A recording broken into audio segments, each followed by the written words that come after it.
आइए हम आज मदर्स डे सेलिब्रेशन करते हैं और हम हर एक माताओं को मैं आज इस सुंदर दिन के लिए, विशेष दिन के लिए मैं ढेर सारी शुभकामनाएं और बधाई देती हूँ। अब प्रभु हर एक को बहुतायत से संभाल के रखें। हम एक वचन, एक गीत को हम याद करते हैं, जो गीत है जैसे माता संभालती है वैसे यीशु संभालेगा। जब मैं इस गीत को सुनती हूँ, इसके सुंदर बोल को सुनती हूँ तो दिल छू जाता है। प्रभु की तुलना एक माँ के यानी हम लोग के समान की जा रही है। माँ के गुणों को बताया जा रहा है कि प्रभु माँ के समान प्यार करता है, शांति देता है। इससे बड़ा और क्या इज्जत और सम्मान मिल सकता है। हमें परमेश्वर ने इज्जत दी है और एक जिम्मेदारी के लिए रचा है। निर्गमन 20 अध्याय में जो आज्ञाएं लिखी है वो सब के लिए है, चाहे माता हो, पिता हो, बच्चे हो, बूढ़े हो, जवान हो, हर एक के लिए ये आज्ञाओं का जिक्र किया गया है। हम उसके निर्गमन उसका 20वां अध्याय उसमें पांचवा आज्ञा जो है, जिससे विशेष रूप से प्रभु ने हम माताओं को समर्पित किया है। जी हम निर्गमन 20 अध्याय उसके 12 पद को पढ़ने में हमारी अगुवाई की जाए। तू अपने पिता और अपनी माता का आदर करना, जिससे जो देश तेरा परमेश्वर यहोवा तुझे देता है उसमें तू बहुत दिन तक रहने पाए। जी धन्यवाद। इसमें देखिए यही वचन हमें एफिसियों की पत्री उसका 6 अध्याय और 1 से 3 पद में हम पाते हैं। यह पहला आज्ञा है जिसके साथ एक प्रतिज्ञा जुड़ी है। जी हाँ, जिसके साथ एक प्रतिज्ञा जुड़ी है कि तू भला हो और तू धरती पर बहुत दिन जीवित रहेगा। यह एक आज्ञा है जिसके साथ प्रतिज्ञा जुड़ी है। इस धरती में लंबे समय तक रक्षित रहे। हमें अपने माता पिता की आज्ञा मानना है। यह सबके लिए है, यह मेरे लिए भी है।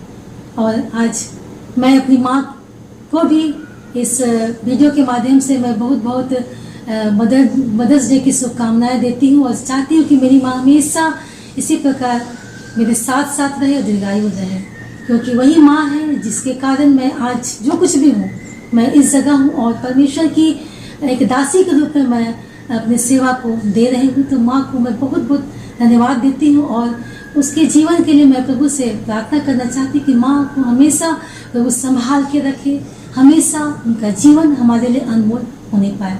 तो यहाँ पर एक प्रतिज्ञा को प्रभु पूरा कर रहा है कि माँ के साथ बहुत लोग, जितने लोग जुड़े हैं इस विशेष आज्ञा के साथ, जितने लोग जुड़े हैं, प्रभु उनके लिए एक प्रतिज्ञा को दे रहा है कि तो बहुत दिन तक इस पृथ्वी पर, इस संसार में जीवित रहेगा और तेरा भला होगा। आज हम देखते हैं कि माँ के साथ बहुत सारे अनुभव जुड़े हुए हैं। तब परमेश्वर ने मनुष्य को अपने स्वरूप के अनुसार उत्पन्न किया, अपने ही स्वरूप के अनुसार परमेश्वर ने उसको उत्पन्न किया, नर और नारी करके उसने मनुष्यों की सृष्टि की। धन्यवाद। सचमुच में इस वचन में हमें स्पष्ट रूप से बता रहा है कि हमें परमेश्वर अर्थात हम नर नारी को परमेश्वर ने अपने स्वरूप में रचा, नर और नारी के रूप में, अर्थात परमेश्वर ने नर और नारी दोनों को रचा है। और माता और पिता का दोनों गुण परमेश्वर में है। वो पिता के समान भी है और वो जीवन देने वाला पिता है, और एक माता के समान है, वो संभालता है। यह परमेश्वर का गुण है जो हमें जानना है। और जब तक हम इन गुणों को नहीं जानेंगे, हम अपने बच्चों को शिक्षा नहीं दे सकते हैं। अपने जीवन को प्रभु के लिए समर्पित करना है, अपने पापों से प्रायश्चित करना है, जानना है कि बाइबल में हमें क्या बताती है, तभी हम अपने बच्चों को परमेश्वर के बारे में बता सकते हैं। हम लूका 2 अध्याय और उसका 50 पद से 52 पद तक पढ़ेंगे। लूका 2 अध्याय उसका 50 से 52 पद हम पढ़ेंगे। परंतु जो बात उसने उनसे कही उन्होंने उसे नहीं समझा। तब वह उनके साथ गया और नासरत में आया और उनके वश में रहा, और उसकी माता ने ये सब बातें अपने मन में रखी। और यीशु बुद्धि और डील डौल में और परमेश्वर और मनुष्यों के अनुग्रह में बढ़ता गया। आमीन। धन्यवाद। यहाँ पर यीशु अपने माता पिता के साथ रहता था, मंदिर में गया, उन्हें शिक्षा भी दिया गया। हम माँ को भी बच्चों को अपने जीवन के द्वारा सिखाना है। जी हाँ, अपने जीवनचर्या के द्वारा हमें यह बताना है कि जब बच्चे स्कूल जाते हैं तो उससे पहले हमें बच्चों को प्रार्थना करना सिखाना है। जी हाँ, जब हम अपने जीवन में इन बातों को दोहराएंगे तभी हमारे बच्चे इस बातों को सीख पाएंगे। और उसके बाद जब बच्चे जब रात को अपने बिस्तर पर जाते हैं सोने के लिए, तो उन्हें हम रात में परमेश्वर के लिए धन्यवाद देना सिखाना है कि दिन भर की आशीषों के लिए धन्यवाद देना सिखाना है। ऐसा करने से हमारे बच्चे उसी तरह का जीवन शैली को अपना लेते हैं, क्योंकि उनका जीवन बड़ा ही सुचारू रूप से चलाना है। तो हमें इन बातों को उनके जीवन में लागू करना पड़ेगा। हम बच्चों को सिखाते हैं कि कैसे बातचीत करना चाहिए, कैसे उठना चाहिए, कैसे बैठना चाहिए, और अच्छी अच्छी आदतों को हम उनके जीवन में डालते हैं। विशेषकर हम पढ़ाई के लिए उनको किस प्रकार पढ़ाई करना है, किस प्रकार उन्हें सफलता प्राप्त करना, उसके पीछे हम पड़े ही रहते हैं। जीवन में क्या करना है, अच्छे भविष्य की चिंता हम करते रहते हैं। वो सभी बातें बच्चों के लिए सोचते हैं, पर क्या हम बच्चों को परमेश्वर के भवन में लाते हैं या नहीं? जी हाँ, क्या हम सिर्फ संसारिक बातों के बारे में सोचते हैं या आत्मिक बातों के बारे में? संडे स्कूल में इन बच्चों को छोटे छोटे बाइबल की कहानियों के द्वारा परमेश्वर के बारे में बताया जाता है। वो जीवन भर हमें याद होती। जी हाँ, मुझे याद है कि अभी तक मुझे उस संडे स्कूल की कहानियों को मैंने अब तक उसे याद किया, संभाल के रखा हुआ है। जैसा प्रभु के बारे में लिखा है, लूका 2:50-52 पद में लिखा है कि वह परमेश्वर के भवन में आया। जी हाँ, वह अपने माता पिता के अधीन रहा। जी हाँ, अपने माता पिता के अधीन में रहा, और अर्थात यीशु के विषय में बताया जा रहा है। जब वह बालक था, हमें अपने बच्चों को बताना है कि चर्च जाना कितना आवश्यक है। हमें उन्हें तैयार करना है ताकि जब प्रभु का आगमन आए तब उन्हें कोई परेशानी ना हो। माताएं जब सब कुछ सिखाती है, परंतु प्रार्थना करना नहीं सिखाती है। बहुत से घरों में मैंने ये बात को देखा है, जाना है कि माताएं स्वयं प्रार्थना करती, पर बच्चों को इस बात की आदत नहीं डालती। पर हमें इन बातों की आदत उनके जीवन में डालना, क्योंकि ये आवश्यक है। हम माताओं को रचा गया है कि हम जीवन दें। हम माताओं का जीवन का देने का मकसद है। हम उत्पत्ति 3 अध्याय का और 20 पद में हम पढ़ते हैं। और आदम ने अपनी पत्नी का नाम हव्वा रखा, क्योंकि जितने पुरुष जीवित हैं उन सब की आदि माता वही हुई। जी धन्यवाद। जी हाँ, यह हवा, आदम ने अपनी पत्नी का नाम हवा रखा। अर्थात हवा का मतलब इब्रानी भाषा में लाइफ होता है। लाइफ अर्थात जीवन। जी हाँ, लाइफ मतलब जीवन देने वाली। अगर माँ ना होती तो यहाँ जीवन नहीं होता। माँ बहुत पीढ़ी के साथ, पीड़ा के साथ, पीढ़ी से पीढ़ी तक माँ पीड़ा के साथ अपने बच्चों को जन्म देती है। ये आज से नहीं, जब से प्रभु ने इस माँ को बनाया तब से ये बात है कि बहुत पीड़ा और दर्द के साथ अपने बच्चे को जन्म देती है। यह एक शारीरिक जीवन है, पर यह जीवन को शारीरिक जीवन तक नहीं सीमित रखना है। इसे हमें आत्मिक जीवन में भी लेकर के चलना है। इस पर हम लोग ध्यान नहीं देते हैं। हमारी सारी माताएं बच्चे को जन्म देने के बाद हमारी जिम्मेदारी बनती है कि सिर्फ शारीरिक जीवन ना दे, परंतु आत्मिक जीवन भी दे। माताओं को अपने बच्चों को शिक्षा देना चाहिए। कई बार बच्चे हमसे दूर चले जाते हैं और ऐसे ही बुरी हालतों में पड़ जाते हैं, संसार की बुरी आदतों में फंस जाते हैं। जी हाँ, मैंने ऐसे कई बच्चों को देखा है। जी हाँ, कई बच्चों को देखा है कि वे उनके जीवन में अपने माता पिता को आज्ञा ना मानने के कारण जो दुख और तकलीफ उनके जीवन में आई है, मैं उसे लगातार देखी और इससे मुझे दुख भी होता है, क्योंकि कोई भी माँ कभी नहीं चाहती है कि मेरा बच्चा का जीवन खराब हो, नाश हो, बर्बाद हो। पर वे बच्चे इस शिक्षा को नहीं प्राप्त कर पाते हैं और वे बुरी संगति में फंस जाते हैं और उन्हें भरे और बुरे ज्ञान को नहीं सिखाया गया था। परंतु हमें इन बच्चों को छोड़ना नहीं है। बहुत से परिवार ऐसे बच्चों को प्यार देते हैं। जी हाँ, बहुत से परिवार, और ये हमारे लिए, माँ के लिए बहुत दुख की बात है। किंतु एक माँ को ऐसे बच्चों को लगातार प्रार्थना करना चाहिए, उसे परमेश्वर के निकट लाना चाहिए, उसकी आत्मिक उन्नति भी करनी चाहिए, उसके लिए बुद्धि और समझ को मांगना चाहिए, ताकि वह बच्चा नया जीवन के द्वारा परमेश्वर को समर्पित हो सके और उसका जीवन बचाया जा सके। माँ का कार्य सिर्फ परवरिश करना नहीं, उनके रोज की जरूरतों को पूरा करना नहीं, जैसे कपड़ा धोना, सेवा करना, स्कूल भेजना आदि सारे काम एक माँ करती है। सब काम अपने बच्चों के लिए निर्धारित समय पर उसको पूरा करती है। पढ़ाई के समय पढ़ाई, इतना तक कि अपने बच्चों को अच्छी शिक्षा के लिए अच्छे स्कूल में दाखिला कराती है। पैसा के अभाव में भी वो इस बात को नज़रअंदाज करती है और इसी तरह वो पैसे का इंतज़ाम करके बच्चों को एक अच्छे स्कूल में डालती ताकि उसके बच्चे का भविष्य अच्छा हो। तो क्या हम परमेश्वर की शिक्षा नहीं दे सकते हैं? जी हाँ, एक माँ होने के नाते ये हमारी जिम्मेदारी है कि हम स्कूल की शिक्षा के अलावा, संसार की शिक्षा के अलावा हम उसे परमेश्वर की शिक्षा को भी दें। इसमें कोई खर्च नहीं होता, इसमें कोई पैसा नहीं लगता है। जी हाँ, सिर्फ हमें थोड़ा समय चाहिए। जी, हमें थोड़ा समय चाहिए। सिर्फ वचन को बताना नहीं है, पर प्रार्थना करना भी सिखाना है। बाइबल की सारी शिक्षाओं को देना है। इससे उसकी भविष्य निश्चित रहती है। भविष्य का निश्चित होना अनिवार्य है, क्योंकि संसारिक बुरी आदतों से वो बचाया जाता है। बच्चों को आज्ञाकारी जीवन दे सकते हैं। हम कुछ माताओं के बारे में देखेंगे जो निर्गमन 2 अध्याय उसका 2 से 9 पद हम पढ़ेंगे। और वह स्त्री गर्भवती हुई और उसके एक पुत्र उत्पन्न हुआ, और यह देखकर कि यह बालक सुंदर है, उसे 3 महीने तक छिपा रखा। और जब वह उसे और छिपा न सकी, तब उसके लिए सरकंडों की एक टोकरी लेकर उस पर चिकनी मिट्टी और राल लगाकर उसमें बालक को रखकर नील नदी के तीर पर कांसों के बीच छोड़ आई। उस बालक की बहन दूर खड़ी रही कि देखें इसका क्या हाल होगा।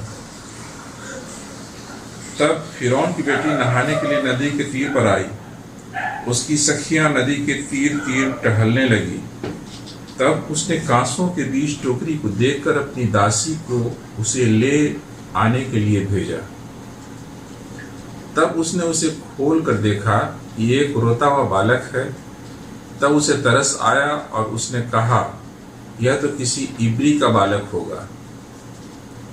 तब बालक की बहन ने फिरौन की बेटी से कहा, क्या मैं जाकर इब्री स्त्रियों में से किसी ढाई को तेरे पास बुला लाऊं, जो तेरे लिए बालक को दूध पिलाया करे? फिरौन की बेटी ने कहा, जा। तब लड़की जाकर बालक की माता को बुला ले आई।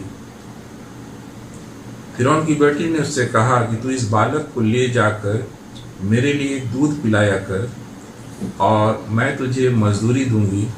तब वह स्त्री बालक को ले जाकर दूध पिलाने लगी। जब बालक बड़ा हुआ, तब वह उसे फिरौन की बेटी के पास ले आए। जी हाँ, धन्यवाद। हम इसमें देखते हैं, इससे मूसा के विषय में बताया गया है। जी हाँ, वही मूसा जिसको प्रभु ने इस्राएलियों को उस देश से, इस गुलामी के से आज़ाद करने को उसको खड़ा किया था, तैयार किया था। जी हाँ, इसमें हम ऐसी माँ को देखते हैं, ऐसी माँ जो अपने बच्चे को बचाने के लिए एक नदी में, बहता हुआ पानी में, वो किस तरह टोकरी को घास फूस से और किस तरह से मिट्टी से वो लपेट करके, ताकि उसमें पानी ना घुसे, वो कपड़ों को रख करके वो उस बच्चे को बहा देती है। जी हाँ, यहाँ पर एक ऐसी माँ है जो वो अपने बच्चे का जीवन देने के लिए वो ऐसा बड़ा कदम उठाती है। और हम देखते हैं, जैसा वचन में लिखा हुआ हमने पढ़ा, कि किस प्रकार उसकी बहन जब वो देखती है कि जब वो वहाँ की जो राजकुमारी थी, जब उसको लेकर के वो अपने घर जाती है, और वो छोटी बच्ची जो काफ़ी तेज दिमाग की थी, और वो उस रानी को बोलती है कि मैं इसके लिए एक ढाई की व्यवस्था करती जो इसको पाले पोसे, इसको दूध पिलाए। और वो बच्ची अपनी माँ को लेके जाती है। सचमुच में एक अद्भुत माँ, एक अद्भुत माँ, जिस माँ ने अपने बच्चे को अपने माँ होते हुए उसको अनजान बन करके उसको पाला पोसा, दूध पिलाया, इतना तक कि उसका पालन पोषण करने के लिए उसको उसकी मजदूरी भी गई। ये अद्भुत माँ थी। सचमुच ये परमेश्वर की योजना थी।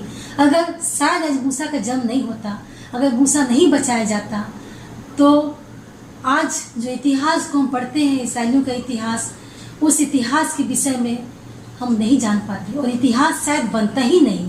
जी, ये अद्भुत परमेश्वर है जो माँओं को कैसे इस्तेमाल करता है। हम और देखते, कुछ पदों को मैं देखती हूँ। 1 सामुएल उसका पहला अध्याय 9 पद से 13 पद तक हम पढ़ेंगे। 1 सामुएल उसका पहला अध्याय 9 पद से 13 पद। तब सीलो में खाने और पीने के बाद अन्ना उठी, और यहोवा के मंदिर के चौखट के एक बाजू के पास एलियाजक कुर्सी पर बैठा हुआ था। वह मन में व्याकुल होकर यहोवा से प्रार्थना करने और बिलख बिलख कर रोने लगी, और उसने यह मन्नत मानी हे सेनाओं के यहोवा, यदि तू अपने दासी के दुख पर सचमुच दृष्टि करे तो मेरी सुधि ले और अपनी दासी को भूल न जाए और अपनी दासी को पुत्र दे, तो मैं उसे उसके जीवन भर के लिए यहोवा को अर्पण करूंगी और उसके सिर पर छुरा फिरने न पाएगा। 19 से 23, उसी का 19 से 23, पहला सामुएल पहला अध्याय का 19 से 23। वे सवेरे उठ यहोवा को दंडवत करके रामा में अपने घर लौट गए और एलकाना अपनी स्त्री हन्ना के पास गया और यहोवा ने उसकी सुधि ली।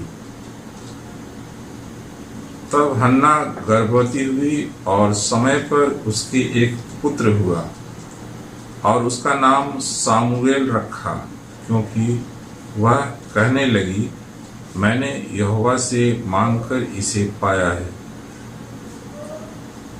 धन्यवाद।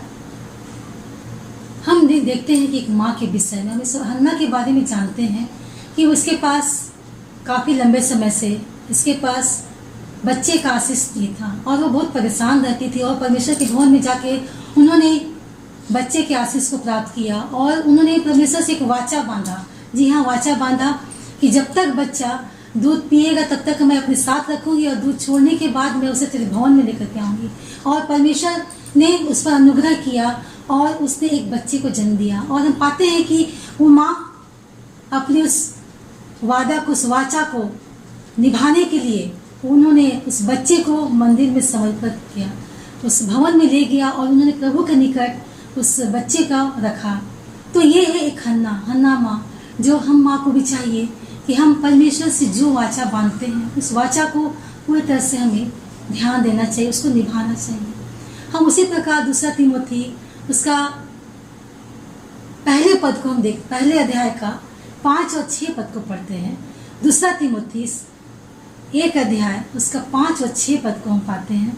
तो उसमें पौलुस स्पष्ट रूप से कहता है तीमुथियुस को कि जिस प्रकार तुम्हारी नानी विश्वास में थी, उसी प्रकार तुम्हारी नानी के द्वारा तेरी माता विश्वास में आई और तेरी माता के द्वारा मैं चाहता हूँ कि तुम तीमुथियुस, तुम भी परमेश्वर के विश्वास में पक्के हो, बढ़ते जाओ। जी हाँ, ये पौलुस कहता है। अर्थात एक नानी भी एक माँ थी और नानी की जो बेटी थी वो भी एक माँ थी और वो दोनों मिल करके अपने उस बच्चे को परमेश्वर के विश्वास में बढ़ाती है, लेकर चलती है।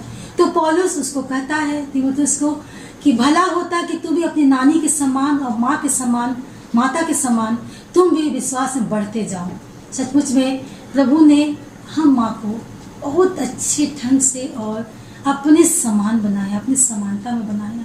जी हाँ, वो सारे गुण जो परमेश्वर में है वो गुण उन्होंने एक माँ के जीवन में डाला है। जी हाँ, आज जबकि मदर्स डे है, हर एक माँ को हम प्रभु के हाथ में सौंपते हैं और चाहते हैं कि हर एक माँ जो जिम्मेदारी है उनका सिर्फ शारीरिक जिम्मेदारी नहीं, ना शारीरिक जिम्मेदारी नहीं, पर जो आत्मिक जिम्मेदारी है वो अपने बच्चों को वो सही मार्ग को बताने पाए, वो परमेश्वर के वचन से तृप्त करने पाए, ताकि वो बच्चे इस संसार की कुरीतियों में ना फंसने पाए और हमेशा के लिए एक अनंत और शाश्वत जीवन को जीने के लायक बने पाए।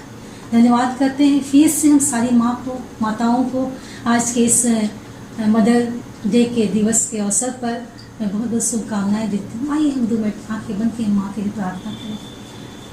धन्यवाद करते हैं प्रभु जी कि तूने आज का ये सुंदर दिन दिया। प्रभु जी, हम माताओं के सम्मान है प्रभु जी आज के दिन को रखा गया है पिता, और सचमुच है प्रभु जी ये हम माताओं के लिए बड़ा ही गर्व की बात है प्रभु जी की जैसा तू है प्रभु जी वैसा तूने अपने हमें स्वरूप में बनाया पिता परमेश्वर। जिस प्रकार तू संभालता है प्रभु जी, जिस प्रकार तू प्यार करता है, हमारे संग संग रहता है, उसी प्रकार प्रभु जी हम माँ भी प्रभु जी अपने बच्चे को संभालती हैं, उसके साथ साथ रहते हैं, उसके जीवन की हर एक आवश्यकता को पूर्ति करते हैं, उन्हें सही मार्गदर्शन पर ले चलने के लिए पूरा भरसक हम कोशिश करते प्रभु जी।